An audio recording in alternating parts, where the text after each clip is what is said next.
लेकिन यूक्रेन रूस युद्ध के 21वें दिन भी कीव पर रूसी फोर्स कब्जा करने में नाकाम साबित हुई है। वहीं यूक्रेन की फोर्स रूस को लगातार जवाब दे रही है, जिससे रूस की राह और मुश्किल होती जा रही है।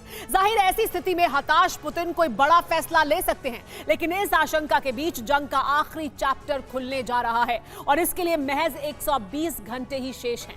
अब जंग के विध्वंसक स्वरूप से दुनिया का सामना कैसे होगा और कौन कराएगा? क्या न्यूक्लियर बम के विध्वंस से ही युद्ध का अंत होगा? देखिए वर्ल्ड एक्सप्लोसिव रिपोर्ट में।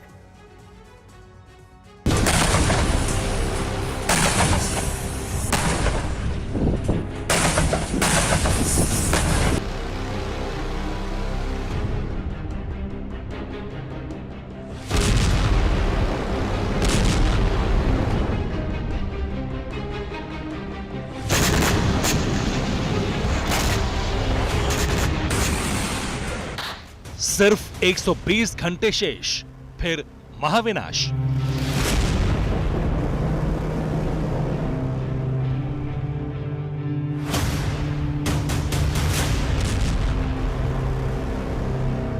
मंगलवार को कीव में हुए रॉकेट के इस तरह के हमले 120 घंटे बाद पटाखों की तरह महसूस होंगे। इस तरह के धमाकों से वॉर जोन की जमीन थर्राएगी भी नहीं।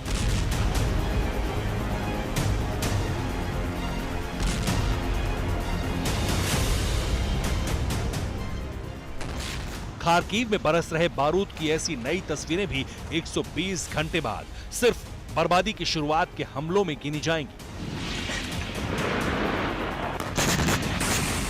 और लुहांस्क के पूल क्षेत्र में दिखने वाली गोलाबारी के हालात पूरे क्षेत्र के लिए इससे भी भयानक हो जाएंगे। धरती कांपेगी, आसमान थर्राएगा।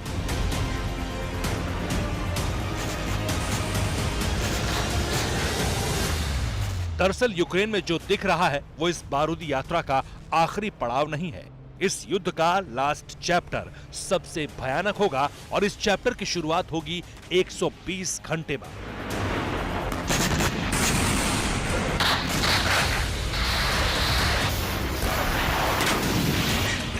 ये वो काउंटडाउन होगा जब महाविनाश के हथियारों से दुनिया की बर्बादी का काउंटडाउन शुरू होगा। उस 120वें घंटे में यह भी फैसला हो जाएगा कि जंग में अमेरिका यूक्रेन को सिर्फ सहयोग ही देगा या फिर नेटो सेना के साथ मिलकर जंग में रूस के खिलाफ सीधे उतरेगा।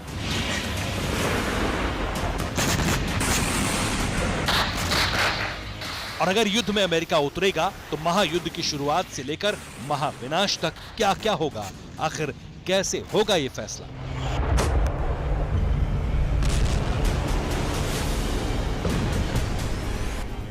दरअसल जंग के बीच प्रेसिडेंट बाइडेन यूरोप यात्रा करेंगे। इस यात्रा में 24 मार्च को ब्रसेल्स में नेटो मेंबर्स से बातचीत होगी। यूरोपियन राष्ट्राध्यक्षों से भी बाइडेन अलग बात करेंगे। बाइडेन की दोनों ही बैठक यूक्रेन मुद्दे पर तय है।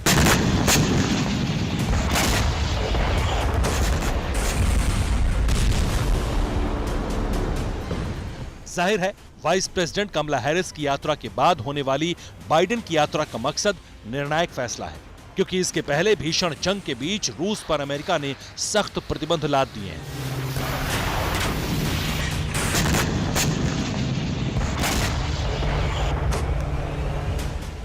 जिसके जवाब में रूस ने भी प्रतिबंधों की घोषणा की है। इसलिए अब जो रास्ता बचता है वो सिर्फ महाविनाश की तरफ जाता है और 24 मार्च की तारीख इतिहास में इसी रास्ते पर चलने की रणनीति बनाने के लिए दर्ज होगी।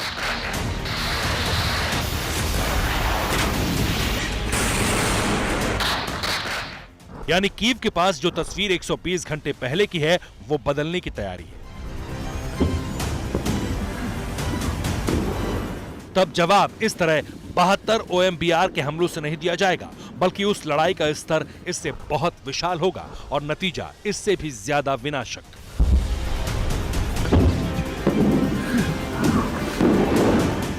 ऐसी तस्वीरें सामान्य स्तर पर कमजोरी का प्रतीक बनेंगी। डोनबास में गरज रही सेल्फ प्रोपेल्ड आर्टिलरी तब खिलौनों की तरह नजर आएंगी और युद्ध के बीच जब ऐसे हालात महसूस होने लगेंगे तब दुनिया की बर्बादी के काउंटडाउन की घड़ी शुरू हो जाएगी, जिसकी तैयारी अभी से दिखने लगी। इस तस्वीर को देखिए और समझिए भविष्य का क्या इशारा है। जर्मनी से पोलैंड की तरफ बढ़ते अमेरिकी आर्मर्ड व्हीकल्स, टैंक्स और दूसरे हथियार सब ट्रेन पर लादे जा चुके हैं।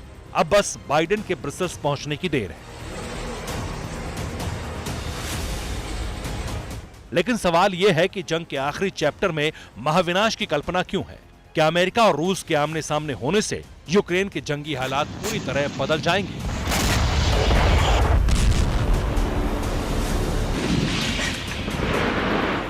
क्या दुनिया अलग अलग केंद्रों में बंट जाएगी? क्या दो महाशक्तियों में न्यूक्लियर वॉर छिड़ेगी, या फिर क्या रूस और अमेरिका दोनों बर्बाद हो जाएंगे? जाहिर है, जब रूस और अमेरिका सीधे टकराएंगे तब दुनिया दो भागों में अपने आप बंट जाएगी।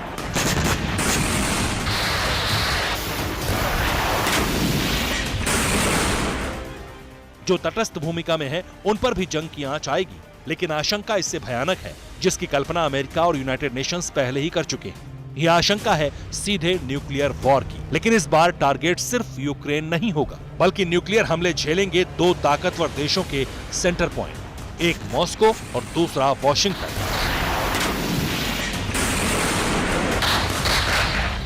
लेकिन इस खबर में ट्विस्ट है, कौन सबसे पहले करेगा न्यूक्लियर वेपन का इस्तेमाल?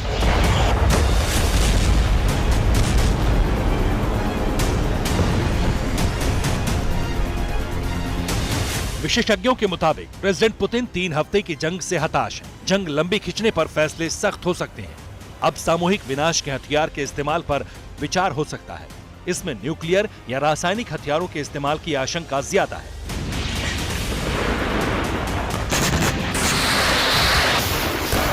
दरअसल रूस कीव पर कब्जे के लिए बहुत तेजी से आगे बढ़ रहा है, लेकिन हर रास्ते पर यूक्रेन को मिली हथियारों की मदद से रोड़ा लग जाता है।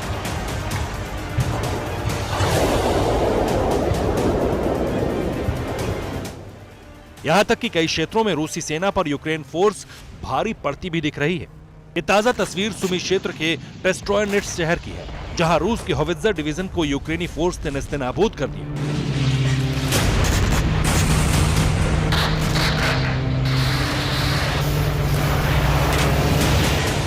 ये मौजूदा हालात हैं और रूसी फोर्स की मुश्किलों का सबब भी। यही वजह है कि अमेरिकन प्रेसिडेंट बाइडेन ने एक्शन प्लान तैयार कर लिया है, ताकि जंग और प्रतिबंधों के कारण कमजोर हो रहे रूस के खिलाफ पूरी ताकत से विरोध किया जाए। लेकिन रूस पर दबाव बनाना इतना भी आसान नहीं होगा।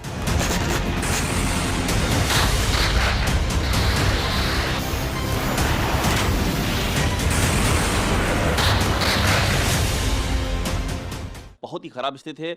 पूरे मरियोपोल पर इस समय लगातार अटैक चल रहे हैं और सबसे दुखद बात यह है कि इन अटैक की जद में अस्पताल और वहाँ के जो स्कूल हैं, रिहायशी इमारतें, ये सब आ रहे हैं। और देखिए बहुत स्ट्रेटजीज हो रहा है। बगल में खेरसॉन है, वहाँ पूरा कंट्रोल कर लिया रसिया ने। मारियोपोल पर जबरदस्त अटैक हो रहा है और खेरसॉन के और उसके हम वेस्ट में देखेंगे तो वहाँ पर ओडेसा है। ताज़ा जानकारी ये है कि 14 लैंडिंग शिप जो हैं वो ओडेसा की ओर बढ़ रहे हैं। और लैंडिंग शिप का सीधा सा मतलब है कि अपने वो टैंक उतारेंगे, अपने वो ट्रूप उतारेंगे, तो पूरा जो साउथ कोस्ट है ओडेसा से लेकर के मारियोपोल तक, यानी कि ब्लैक सी से लेकर सी ऑफ अजोव तक, वहां पूरा डोमिनेंस अपना किया हुआ है रूस ने इस समय। निशान, रूस के टारगेट पर इस वक्त सिर्फ यूक्रेन है। अगर 120 घंटे के पहले रूस यूक्रेन पर पूरी तरह काबिज होने में कामयाब होता है तो रूस फिर से एक बड़ी ताकत बनकर अमेरिका के खिलाफ युद्ध में उतर सकता है। लेकिन यूक्रेन पर काबिज होने का ख्वाब अधूरा रहा तो महाविनाश तय है। तैयारी समझिए। रूसी आक्रामकता को देखते हुए F-22 यूरोप पहुंचाए गए हैं। 5वीं पीढ़ी के अमेरिकन जेट F-22 रैप्टर बहुत एडवांस है। बेहद व्यक्तिगत ऑपरेशन के लिए अमेरिका इसका इस्तेमाल करता है। इसलिए आशंका है कि यह तैयारी प्रेसिडेंट बाइडेन के यूरोप दौरे से पहले की है। इसके अलावा मॉस्को और वॉशिंगटन में महाविनाश के हथियारों के इस्तेमाल की आशंका बढ़ने का एक और कारण देखिए। युद्ध के बीच यूरोप और अमेरिका में पोटेशियम आयोडाइड पिल्स की किल्लत हो गई है।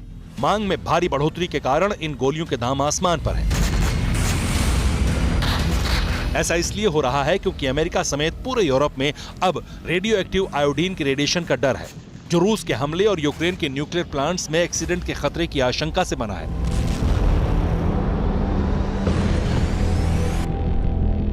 ये रेडिएशन फेफड़ों और थायराइड ग्लैंड को छलनी कर सकता है, जिसे सिर्फ पोटेशियम आयोडाइड से रोका जा सकता है। इसलिए आशंका के मद्देनजर इसकी डिमांड बढ़ गई है और इसका सबसे भयंकर स्वरूप अगले 120 घंटों में दिख सकता है। Bureau report, TV9 Bharatvarsh.